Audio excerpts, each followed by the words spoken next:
Join me, everyone, everyone join me, please, in a united prayer for the lives that we lost to chillwave.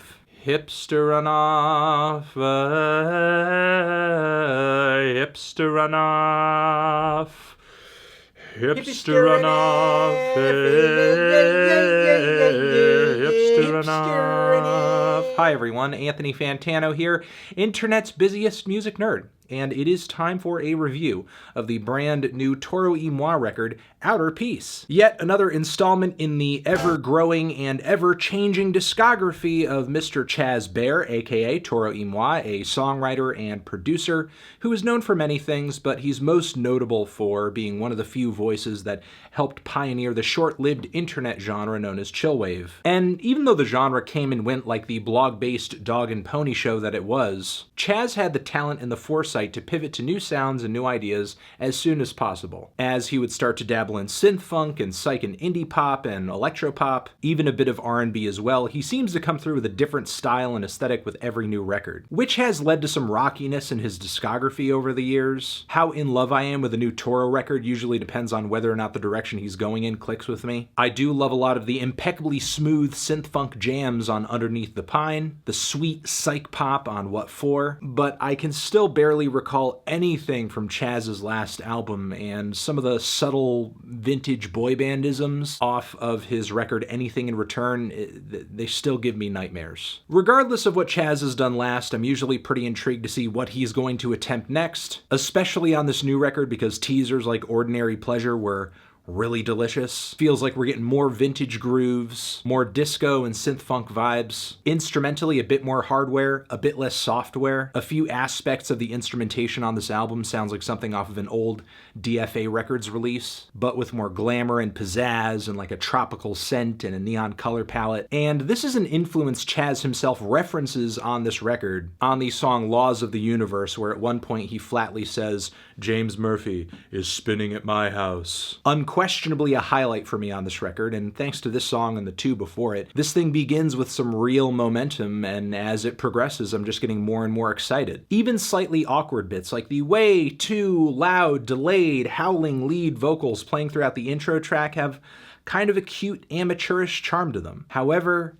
it is not very long into the track list before Chaz just loses sight of the momentum he's built up until this point and veers left into this super flat, spacey, alternative R&B aesthetic with the mostly thankless ballad Miss Me. Overall, it's a passable track for the style. Maybe it's a bit more artsy and eerie than something you might usually hear, but this is unequivocally an awful turn in the album's flow. It's like instantly being teleported from this fun, never-ending, all-night dance party to just blankly staring into a cell phone in the dark in your room because you have nothing else better to do. And if I wanted to capture that vibe, I would just literally do that. We stray even further from God's light on the song New House. Honestly, to me, this track sounds like a transitional moment off of a Brockhampton record. With its glossy synth chords and its forlorn, boyish lead vocals, the kind of skittering beats,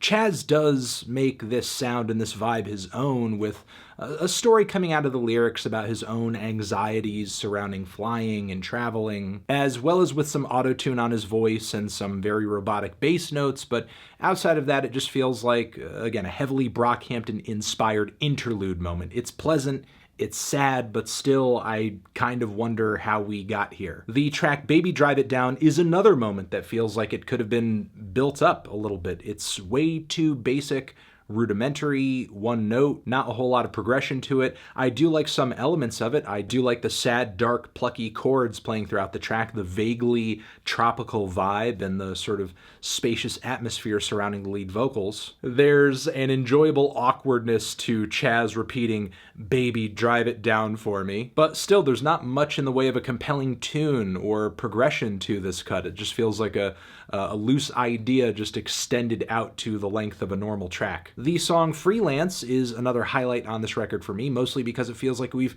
once again been teleported back to the funky, digitized, synthed out vibes of all of the tracks that kicked the record off. The song is really fun, the grooves are top-notch. The song Who I Am is an odd surprise in that, for me, it felt like a combination of like some future funk, a splash of vaporwave, maybe a little bit of influence from the Buggles, you know, Video Killed the Radio Star. The track is mostly rooted in this very tight, funky synth loop. Chaz paints this groove with some silly effects and leads, tops all of that with some super cheeky vocals and lyrics and a very funny delivery that I like quite a bit. Sounds like Chaz is embodying a cartoony version of himself or something. It's simple, effective, it's fun. I just wish there was a bit more body and progression to it. And as far as an artsier take on alternative R&B goes, the track Monte Carlo featuring Wet is much better. The synthesizers woven into the mix are so heavenly and idyllic, and the lyrical angle sees Chaz diving into anxieties that he seems to have around mass transit.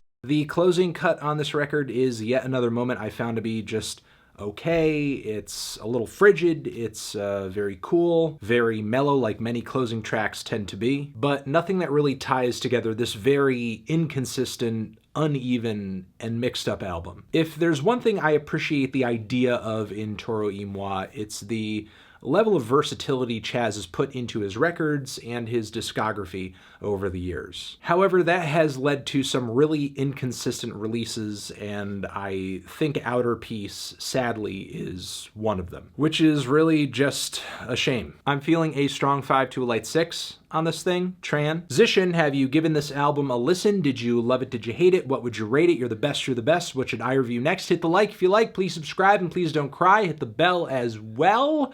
Over here next to my head is another video that you can check out. Hit that up or the link to subscribe to the channel. Anthony Fantano, Toro y Moi, Outer Peace, forever.